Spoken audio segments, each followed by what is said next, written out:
यानी कि ईडी कैसे इन्फोर्सिंग डिक्टेटरशिप बन गया है, कैसे तानाशाही पूर्ण रवैया अपनाए हुए है, इसका एक एक करके आपके सामने आज खुलासा करूंगा। एक व्यक्ति को कहा गया, तेरी बेटी कॉलेज कैसे जाएगी हम देखेंगे। बेटी को धमकी, पत्नी को धमकी, बूढ़े मां बाप को धमकी, मारना, पीटना, प्रताड़ित करना और उसके बाद जबरन बयान लेना। इस चंदन रेड्डी को इतना पीटा गया, इतना मारा गया, इतना मारा गया कि इसके दोनों कान के पर्दे फट गए। दबाव बनाया जा रहा है राजनीतिक नेताओं के नाम लेने के लिए। हम पर दबाव बनाया जा रहा है राजनीतिक नेताओं के नाम लेने के लिए।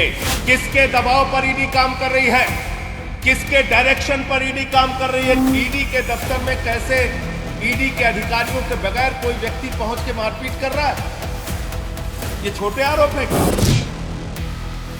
मैं पूरे देश को यह बताना चाहता हूं कि इन्फोर्समेंट डायरेक्टरेट यानी कि ईडी कैसे इन्फोर्सिंग डिक्टेटरशिप बन गया है, कैसे तानाशाही पूर्ण रवैया अपनाए हुए है, इसका एक एक करके आपके सामने आज खुलासा करूंगा। ईडी जो देश की सबसे ताकतवर जांच एजेंसी के रूप में आप सबके सामने प्रस्तुत की जाती है, वो किस तरह से जांच करती है, किस तरह से लोगों को प्रताड़ित करती है, किस तरह से उनके परिवारों को प्रताड़ित करती है। और तो और जिसके कारण आज मैं ये पीसी कर रहा हूं, एक व्यक्ति को कहा गया, तेरी बेटी कॉलेज कैसे जाएगी हम देखेंगे। बेटी को धमकी, पत्नी को धमकी, बूढ़े मां बाप को धमकी, मारना, पीटना, प्रताड़ित करना और उसके बाद जबरन बयान लेना। यह मैं नहीं कह रहा हूं, यह न्यायालय के सामने उन लोगों के बयान है जिनसे जबरन मारपीट करके उनके परिवारों को धमकी देकर उनसे बयान लिया गया। और मैं एक एक करके नाम पढ़ रहा हूं। यह पहला नाम है चंदन रेड्डी का। यह चंदन रेड्डी हाई कोर्ट में पिटीशन करते हैं, माननीय उच्च न्यायालय में याचिका दाखिल करके ये बताते हैं कि ईडी ने इनको मारा, इनको पीटा, इनके परिवार को धमकी दी और कहा जैसा हम कहते हैं वैसा लिख, वरना तेरे परिवार का वो अंजाम करेंगे तो कहीं मुंह दिखाने लायक नहीं रहेगा। ये सारी बातें इसने लिखी। और इतना ही नहीं, इस चंदन रेड्डी को इतना पीटा गया, इतना मारा गया, इतना मारा गया कि इसके दोनों कान के पर्दे फट गए। दोनों कान के पर्दे फट गए। मार मार के, प्रताड़ित करके ईडी का जो हिटलर शाही का गैस चैंबर है, मैं कहूंगा, वहां पर 3rd डिग्री टॉर्चर इस व्यक्ति को देकर जबरन इससे साइन कराया गया। और उसके बाद जब यह व्यक्ति कोर्ट में जाता है तो अपने सारे दुखड़े माननीय न्यायालय के सामने इसने बयान किए। कैसे इसका बयान लिया गया ईडी में, कैसे इसका बयान लिया गया ईडी के अंदर। और ये इस व्यक्ति की डॉक्टरी जांच है, जो डॉक्टरी जांच की कॉपी मैं अभी आपको दूंगा। ये दोनों डॉक्टरी जांच ये कहती है कि चंदन रेड्डी को मार मार के उसके कान के पर्दे फाड़ दिए गए, उसको सुनाई नहीं दे रहा है। ये डॉक्टरी की जांच आपको देता हूं। ऐसे कर रही ईडी इन्वेस्टिगेशन। पहला आदमी चंदन रेड्डी, दूसरा अरुण पिल्लई। अरुण पिल्लई वो शख्स है जिसकी पत्नी को, बेटी को, परिवार को धमकाया गया, डराया गया। ईडी ने बयान लिया और बयान लेने के बाद यह शख्स कहता है न्यायालय में लिखकर देता है, माननीय न्यायालय के सामने कहता है, मुझसे जबरन झूठा बयान ईडी ने लिया, मुझसे जबरन झूठा बयान ईडी ने लिया। अरुण पिल्लई। तीसरा व्यक्ति समीर महेंद्रू, इसकी पत्नी को बुलाकर गिरफ्तार करके रखा गया, धमकाया गया, डराया गया, परिवार को प्रताड़ित किया गया। झूठा और जबरन बयान ईडी के द्वारा लिया गया। ईडी ने झूठा और जबरन बयान समीर महेंद्रू से लिया और इसने किसी और के सामने नहीं, माननीय न्यायालय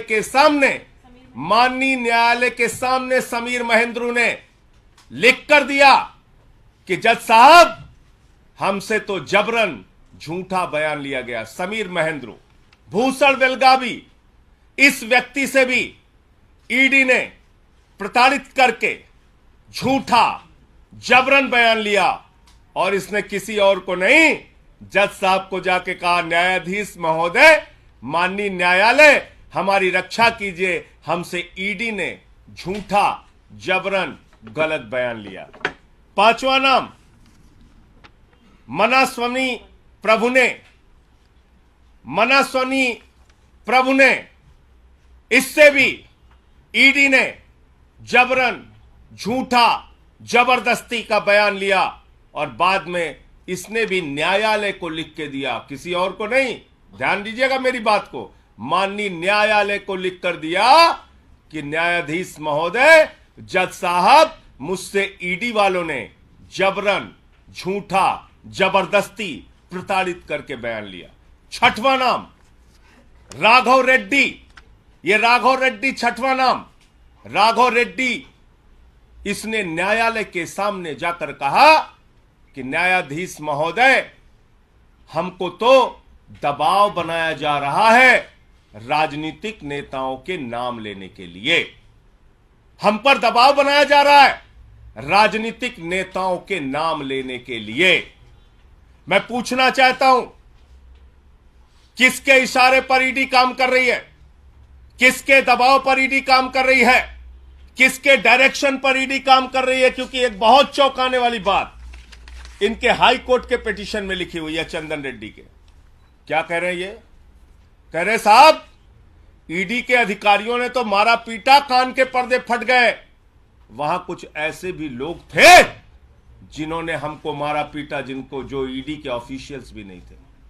ऐसे लोग थे जो ईडी के अधिकारी नहीं थे, उन्होंने भी हमारे साथ मारपीट की। कौन से लोग हैं? किस पार्टी के गुंडे ईडी के दफ्तर में जाके लोगों के साथ मारपीट कर रहे हैं? कौन से लोग हैं जो ईडी के दफ्तर में जाते हैं, पूछताछ करते हैं, मारपीट करते हैं और जबरन बयान लिखवाते हैं? इसका खुलासा होना चाहिए। माननीय हाई कोर्ट के सामने यह याचिका पड़ी है। इसके साथ साथ मनीष सिसोदिया जी के पीएस रिंकू, आप जानते हैं कानून में नियम है, किसी को भी बुलाओ, नोटिस दो, पूछताछ करो, कैमरे में पूछताछ करो और सारी जानकारी ऑन पेपर रखो। ईडी हवाई डिपार्टमेंट हो गया है। फोन करता है, बुलाता, आजा, बैठ इतने घंटे, जा घर जा, फिर आजा, बैठ सुबह से शाम तक, फिर घर जा। आप गुंडागर्दी करके, धमका के, डरा के, कान के पर्दे फाड़ के, तेरी बेटी कॉलेज कैसे जाएगी, इस तरह का बयान देके जांच कर रहे हो? इस तरह का बयान देके जांच कर रहे हो? मैं देश के प्रधानमंत्री से पूछना चाहता हूं, आपने बेटी बचाओ बेटी पढ़ाओ का नारा दिया है, बेटियों के नाम पर धमकी दी जाएगी तो कोई आदमी तो अपने प्राण भी दे सकता है, कागज पे दस्तखत करना तो बहुत दूर की बात है। लड़ना है तो सामने सामने लड़ो। कायरों की तरह बेटी का, पत्नी का, परिवार का सहारा लेके मत लड़ो, सामने सामने लड़ो। जो भी लड़ाई करनी है सामने सामने करो। और आपको याद होगा, देश की पार्लियामेंट में, देश की संसद में मैंने ये सारे विषय सिलसिलेवार करके एक एक मुद्दा उठाया था ईडी के संबंध में और कहा था कि पिछले 8 वर्षों में 3000 छापेमारी ईडी ने की है और मात्र 0.5%, 0.5% ईडी का कन्विक्शन रेट है। और यह कहने पर मुझे प्रिविलेज का नोटिस मिला। बहुत अच्छी बात है। देश की संसद में अब मुझे ये सारे मामले उठाने का अवसर मिल गया। मैं विशेषाधिकार समिति के सामने इन ईडी के अधिकारियों को बुलाने के लिए आज ही ये सारे कागजात प्रस्तुत करूंगा कि ईडी के इन सारे अधिकारियों को बुलाया जाए। विशेषाधिकार, संसद की विशेषाधिकार समिति के सामने मैंने जो मामला पार्लियामेंट में उठाया था, उन आरोपों को ये सारे कागजात 100%, मैं तो कहूंगा 100% से ज्यादा सिद्ध करते हैं कि ईडी राजनीतिक दबाव में जबरन झूठा मामला बनाती है, सरकारों को बदनाम करती है, सरकारों के ऊपर झूठे आरोप लगाती है। शराब घोटाला जैसी कोई चीज, उसका कोई सिर पांव है ही नहीं। जिन लोगों के जबरन बयान लेकर ईडी ने ये सारे मामले बनाए हैं, वो तो न्यायालय के सामने जाकर कह रहे हैं, हुजूर हमें तो मारा जा रहा है, हमारे तो कान के पर्दे फाड़ दिए जा रहे हैं, हमारे परिवार पे दबाव बनाया जा रहा है, हम पे दबाव बनाया जा रहा है और झूठे बयान लिए जा रहे हैं। बहुत अच्छा है। अब देश की, भारत की संसद की, पार्लियामेंट की विशेषाधिकार समिति के सामने जिसने मुझे नोटिस दिया है, ये सारे विषय और मामले मैं रखूंगा और इन सारे अधिकारियों को वहां बुलाने के लिए बोलूंगा कि इन सबको बुलाया जाए और पूछा जाए कि हाई कोर्ट से लेके और न्यायालयों में जो इनके खिलाफ शिकायतें की गई हैं, उसके तथ्य, उसकी सच्चाई, उसकी हकीकत क्या है। मुझे इतनी बात कहनी थी। आपका कोई मुद्दा हो, कोई बातचीत हो, कोई सवाल हो, जिन लोगों ने पेटिशन लगाई है, क्या वो सभी आरोपी जो हैं आबकारी नीति से जुड़े हुए हैं या अन्य मामलों में भी हैं? ये सारे आबकारी नीति के जो बयान लेकर झूठा मामला ईडी खड़ा कर रही है, ये उससे संबंधित है। ये सारे मामले जो आप लोगों को बताया जाता है, घोटाला घोटाला घोटाला, उस घोटाले में कितना गड़बड़ झाला है, ये सारे बयान इस बात को साबित करते हैं। ये सारे बयान, ये सारी मेडिकल रिपोर्ट, ये हाई कोर्ट की याचिकाएं इस बात को साबित करती है कि घोटाला जैसी कोई बात नहीं। दरअसल गन पॉइंट पे, कान के ऊपर कनपट्टी पे बंदूक लगाकर ईडी, हिटलर के गैस चैम्बर में पूछताछ करके ईडी, ये सारा कुछ मामला झूठा और बेबुनियाद बना रहा है।